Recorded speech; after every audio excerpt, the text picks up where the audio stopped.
பிரபாகரன் அவர்களுடைய சீருடையோடு இருந்த படம் சென்சார் செய்யப்பட்டிருக்கு. இந்த படத்தில் அதில் என்ன இருக்குது, பிரபாகரன் அவர்கள்னால அப்படி தான் தெரியும்.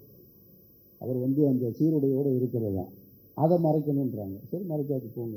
அமீர் சார், நீங்கள் சொன்னீங்க சென்சாரில் நிறைய விஷயம் பண்ணுறாங்க, எல்லாத்தையும் தடுக்க போகிறாங்கன்னு சொல்கிறீங்க.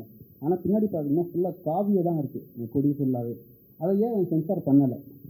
நீங்கள் திரும்பி பாருங்கள், ஃபுல்லாக காவி தான் இருக்குது, ஒயிட்லாம் கிடையாது. அது இருக்கு சார், சொல்லி ஒரு நிமிஷம் இருங்க, நான் சொல்கிறேன். அது இங்கே ஃபைனல் அவுட்டில் வந்துருக்கிறது காவி.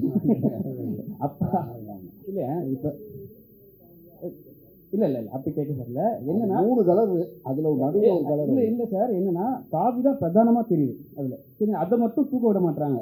ஏன்னா இப்போதைக்கு அவங்க தான் ஆளுங்க மெயினில் இருக்காங்க. ஸோ அதனால தான் வந்து உங்களுக்கு எல்லாத்துக்குமே வந்து ஈஸியாக சரி காவி. ஏன்னா அவங்க வந்து திருவள்ளுவருக்கே காவி போட்டுங்க அவங்க, அதுக்காக தான் ஃப்ரீயாக எடுத்தாங்களோ.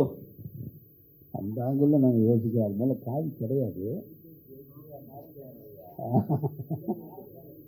கிரிக்கெட் அவர் சொல்கிற மாதிரி கிரிக்கெட் ஜெர்சியவே மாற்றிட்டாங்க.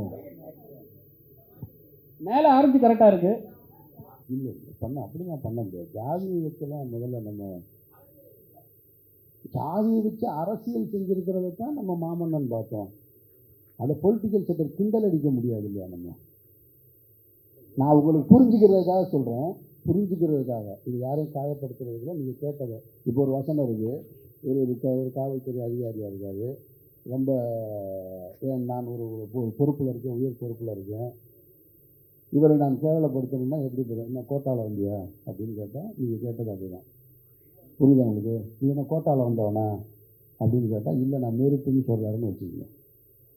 அதுதான் நீங்கள் கேட்குற ஜாதிய அரசியல் இருக்குது. அப்படி நம்ம போய் அந்த மாதிரிலாம் அந்த படத்தில் எதுவுமே இல்லை, அப்படி பண்ணவும் முடியாது. ஏன்னா ஒரு பராசக்தி வந்தது போல் உள்ள காலகட்டம் இப்போ இல்லை. அன்றைக்கு இருந்த விமர்சனங்கள் அதையெல்லாம் வந்து சென்சார் செய்யப்பட்டு தணிக்கை செய்யப்பட்டு பொதுவெளிக்கு வந்தது. இன்னைக்கு யாரையாவது ஒரு பெயர் எங்கேயோ ஒரு படத்தில் வந்ததுன்னு நினைக்கிறேன் நான். எந்த படமும் எனக்கு நினைவில்லை.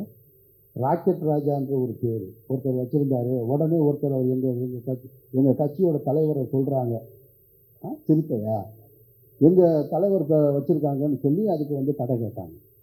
இப்படி எங்கேயோ ஒன்று வக்கீல் ஒரு இடத்துல வந்து நின்று ஒரு இடத்துல ஏதோ தவறு செய்கிறாருன்னா உடனே வக்கீல்கள் சங்கம் வந்து அந்த படத்துக்கு தடை கேட்குறாங்க. ரொம்ப மாறிடுச்சு. இப்போ முன்ன மாதிரி இல்லை. தமிழ்நாட்டில் மட்டும்தான் இந்த பிரச்சனை.